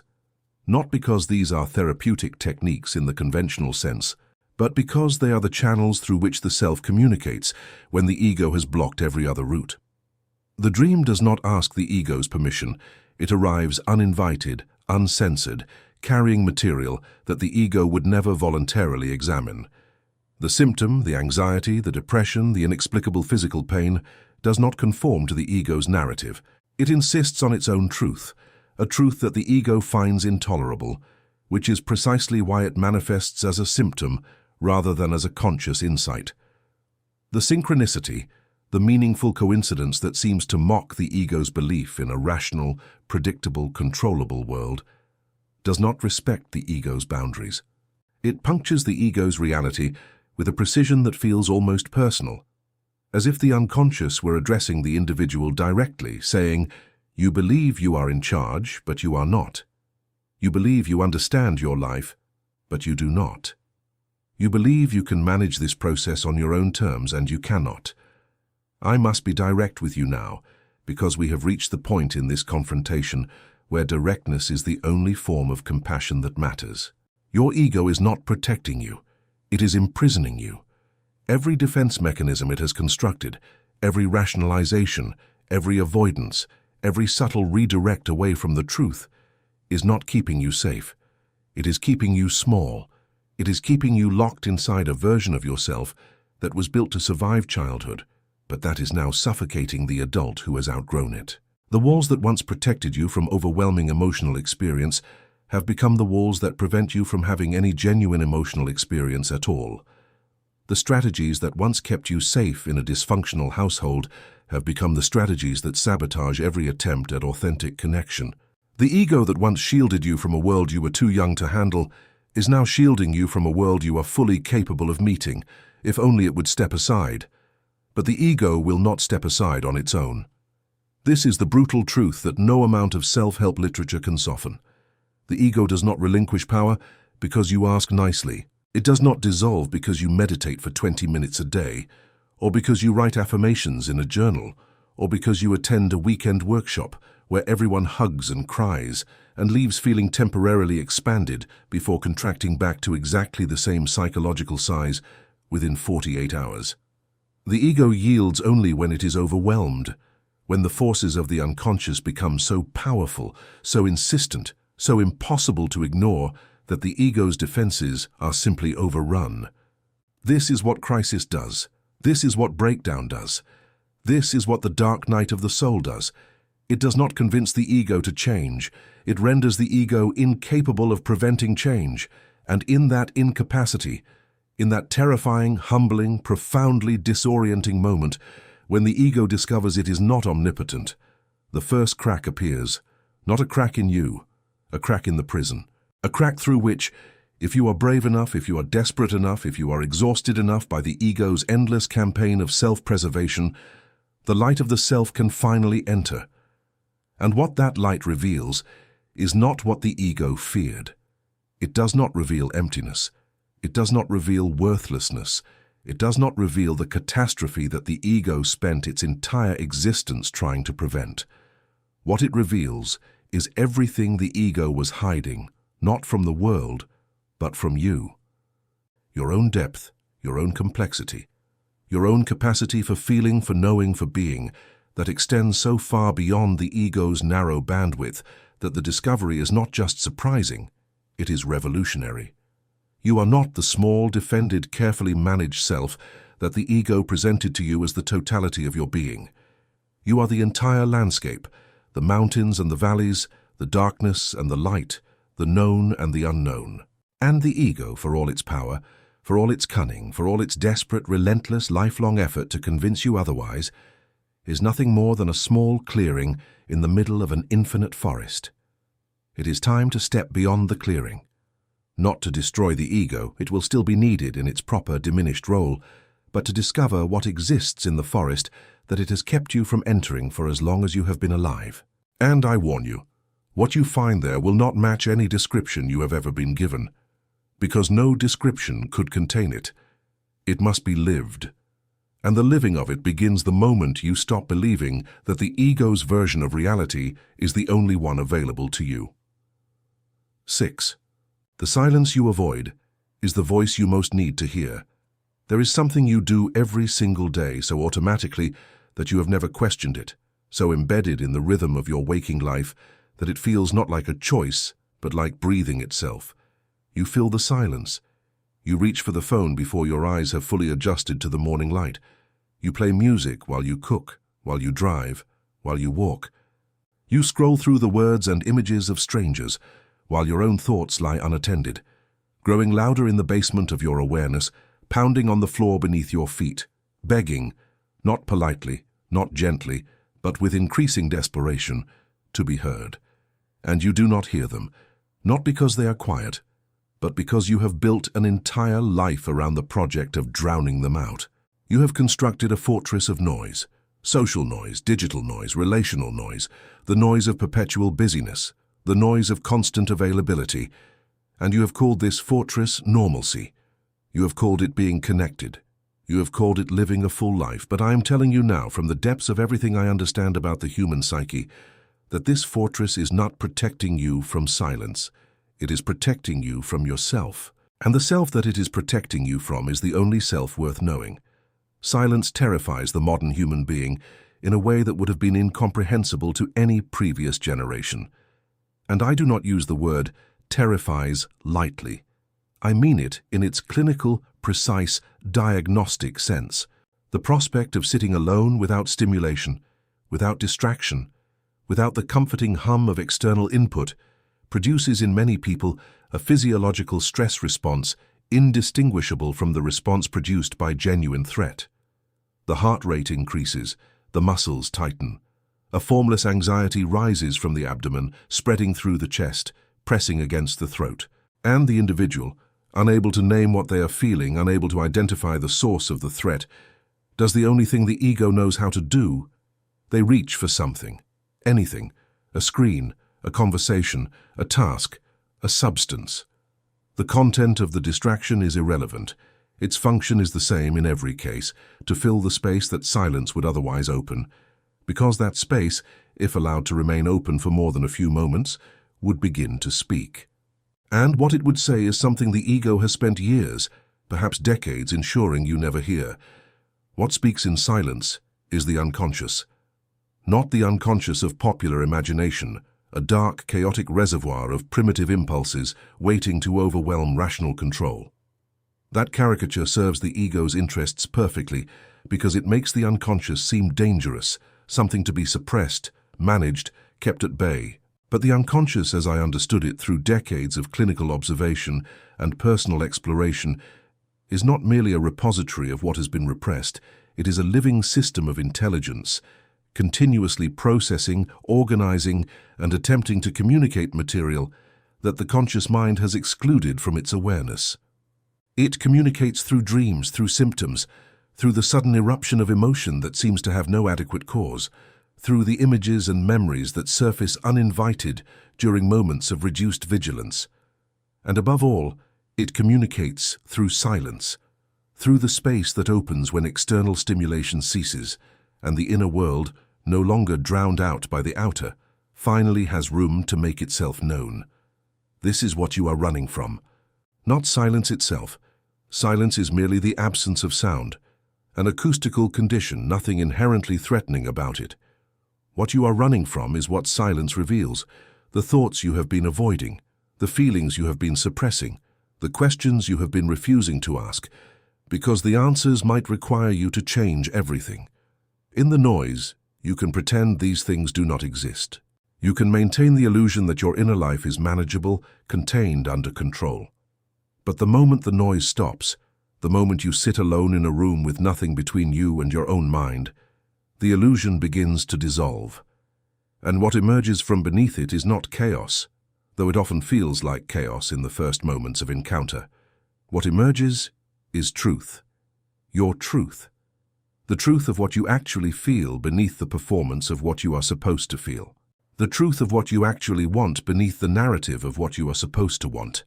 The truth of who you actually are beneath the persona that has been managing your social existence since you were old enough to understand that authenticity had consequences. I will tell you what I discovered about silence, and it is not what the meditation industry sells in its neatly packaged retreats and 10-minute guided sessions. Silence is not peaceful, not at first. And anyone who tells you that sitting quietly with yourself is a serene, centering, immediately beneficial practice is either lying or has never genuinely done it.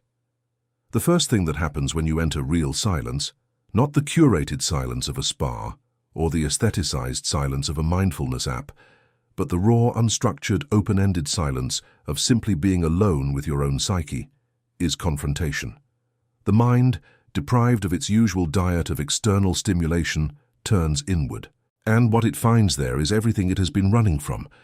The grief that was never fully metabolized, the anger that was never safely expressed, the shame that sits at the bottom of the personality like sediment at the bottom of a river, invisible as long as the water is moving but immediately apparent the moment the current stops. Silence stops the current, and what rises to the surface is not always bearable. This is why most people abandon the practice of genuine solitude almost immediately. They try it, perhaps motivated by a book, a recommendation, a crisis that has temporarily disrupted their usual routines of avoidance, and they encounter the first wave of unprocessed material, and they interpret it as evidence that silence is bad for them, that they are not cut out for introspection, that they think too much, feel too deeply, are too sensitive for this kind of practice. But this interpretation is the ego's final defense against the very thing that could liberate the individual from the ego's tyranny. The discomfort is not a sign that silence is harmful. It is a sign that silence is working. The material that surfaces, the anxiety, the sadness, the rage, the memories, the images, the formless dread, is not being created by the silence. It was always there. The silence merely removed the barrier that was keeping it hidden. And what was keeping it hidden was not wisdom or self-care or healthy coping. It was avoidance. Sophisticated, socially sanctioned, culturally reinforced avoidance that the entire structure of modern life has been designed to facilitate. Consider the architecture of your average day. You wake to an alarm and immediately check a device that delivers a concentrated stream of other people's thoughts, images, emotions, and demands directly into your consciousness before you have even become fully aware of your own inner state. You consume information while eating, while commuting, while exercising. You work in environments saturated with stimulation, screens, conversations, notifications, the constant low-grade pressure of productivity. You return home and fill the evening with entertainment, social media, communication, anything to maintain the flow of external input. And then you sleep, often poorly, often with the residue of the day's stimulation still buzzing through your nervous system, and you wake and repeat the cycle. At no point in this cycle is there a gap. At no point is there a sustained period of genuine inner contact. The psyche is never given the opportunity to deliver its messages because the mailbox is perpetually full, the line is perpetually busy, the door is perpetually closed, and yet you wonder why you feel empty. You wonder why, despite the constant flow of stimulation, something essential seems to be missing. You wonder why your relationships feel shallow, your work feels meaningless, your life feels like a series of tasks performed in the service of no discernible purpose. The answer is not that you need more stimulation, more connection, more activity. The answer is that you have been so thoroughly cut off from your own inner life that you no longer even recognize the emptiness as a symptom. You have mistaken the anesthesia for health. I want to describe, with as much precision as language allows, what actually happens in the psyche when genuine silence is sustained. Not for 10 minutes between activities, but for hours, for days, for the kind of extended solitary retreat that was once considered essential to the spiritual and psychological development of the individual, and that modern culture has rendered almost impossible. In the first stage, the ego panics. It generates an overwhelming flood of mental noise, planning, worrying, remembering, fantasizing, anything to fill the vacuum left by the withdrawal of external stimulation. This is not meditation. This is the ego's last-ditch effort to maintain control of consciousness by replacing external noise with internal noise. The thoughts that proliferate during this stage are not meaningful. They are defensive. They are the psychic equivalent of static, meaningless signal generated to prevent the transmission of something real. If the individual can endure this stage, and endurance is precisely the right word, because it is physically and psychologically uncomfortable in a way that must be experienced to be understood, the noise eventually begins to diminish. Not because the ego has surrendered, but because it has exhausted its repertoire. It has cycled through every available worry, every possible plan, every accessible memory, and it has nothing left to throw into the silence. And in that exhaustion, something shifts. The second stage is the one that most people never reach, because they flee before the ego's noise subsides. In this stage, the silence is no longer empty. It becomes populated, not with the ego's manufactured thoughts, but with material from the deeper layers of the psyche. Emotions surface without narrative, not the emotions that the ego allows, the curated sadness, the justified anger, the socially acceptable grief, but raw, unprocessed, pre-verbal emotional states that have no story attached to them, no explanation, no cause that the conscious mind can identify. A grief so deep it feels ancestral, as if it belongs not just to this life, but to generations of unlived sorrow. A rage so pure it has no object. It is not directed at anyone or anything, it simply is. A primal force of psychic energy that has been compressed beneath the surface of the personality for so long that its release feels volcanic. A tenderness so exposed, so undefended, that the individual feels as though their skin has been removed, as though every nerve is open to the air. These are not pathological states. These are the contents of the personal unconscious, making their first unmediated contact with consciousness.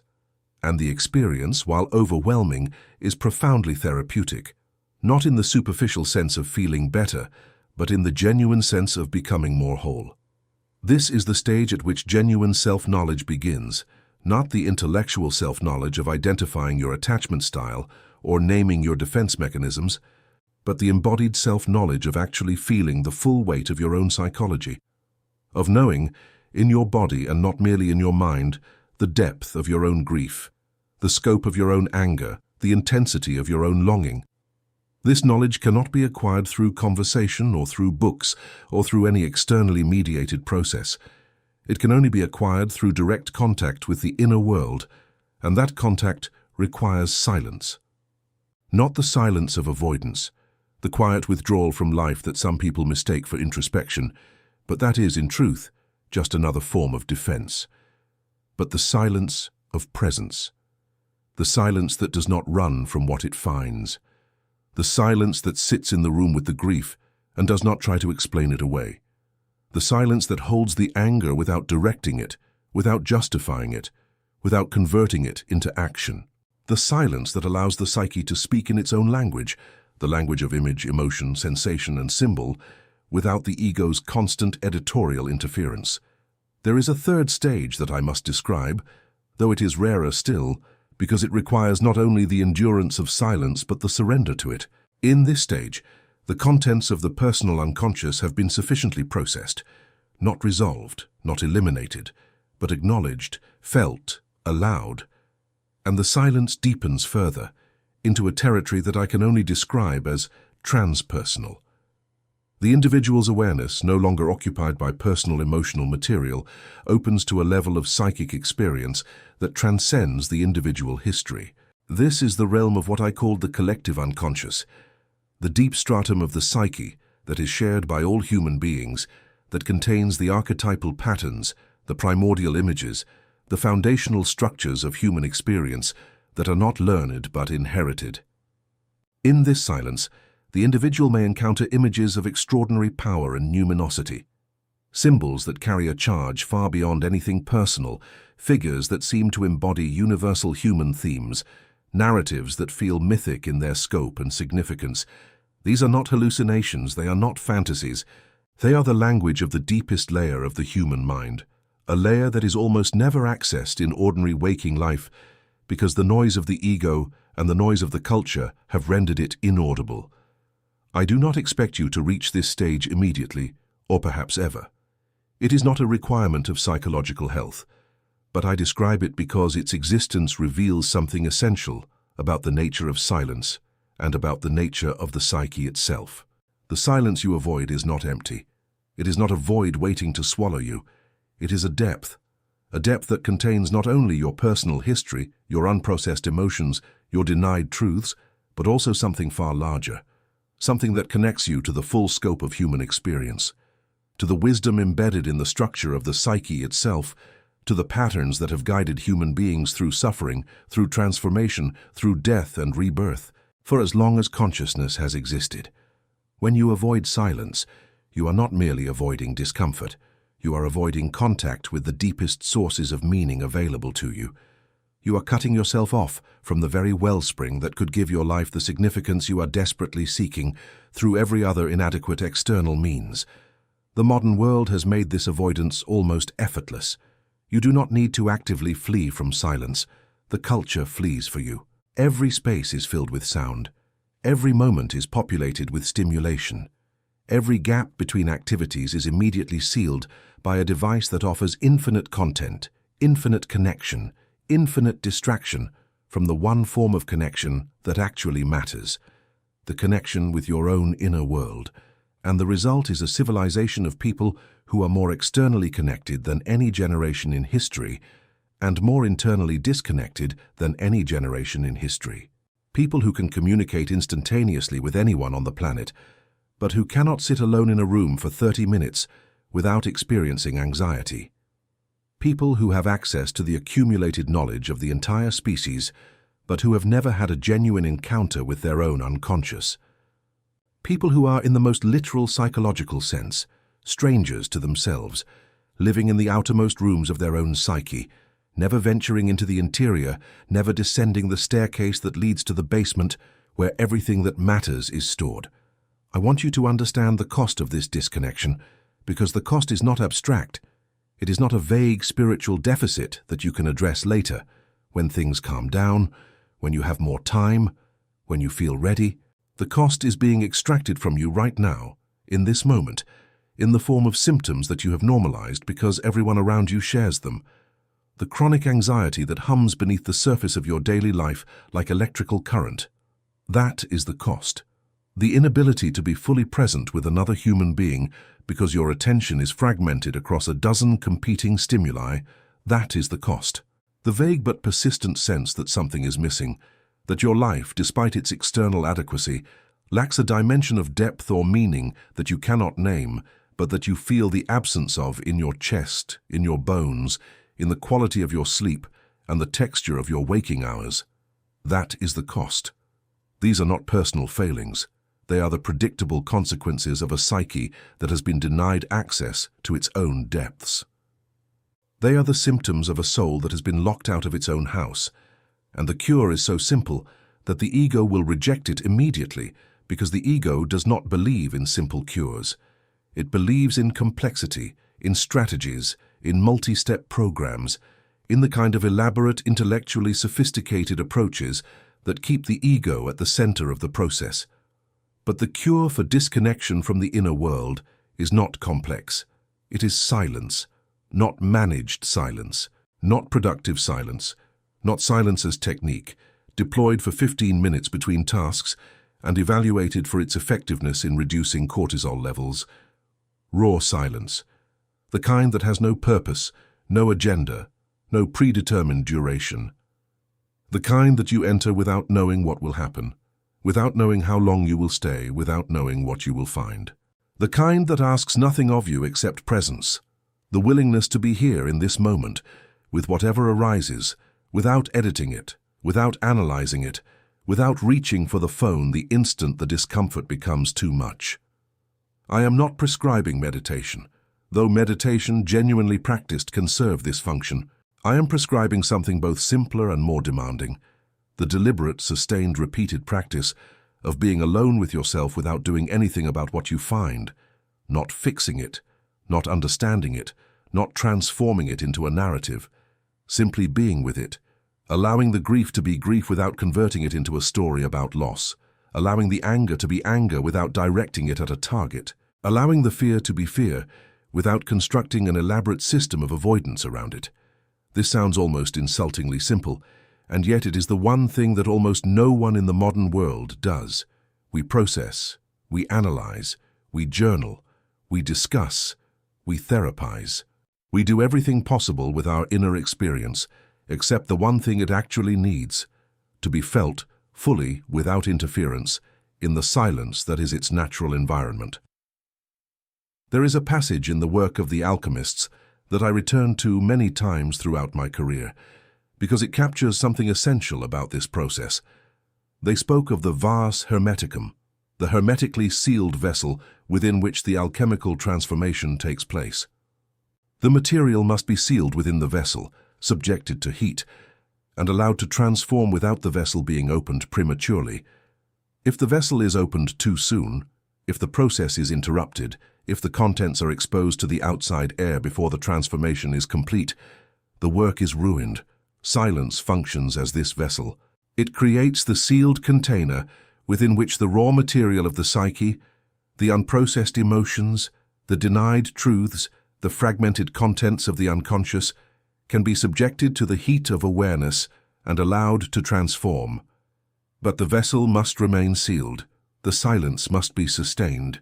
If you interrupt it, If you reach for the phone, if you flee into conversation, if you convert the raw experience into intellectual analysis before the emotional process is complete, you rupture the vessel, and the transformation that was beginning to take place is aborted.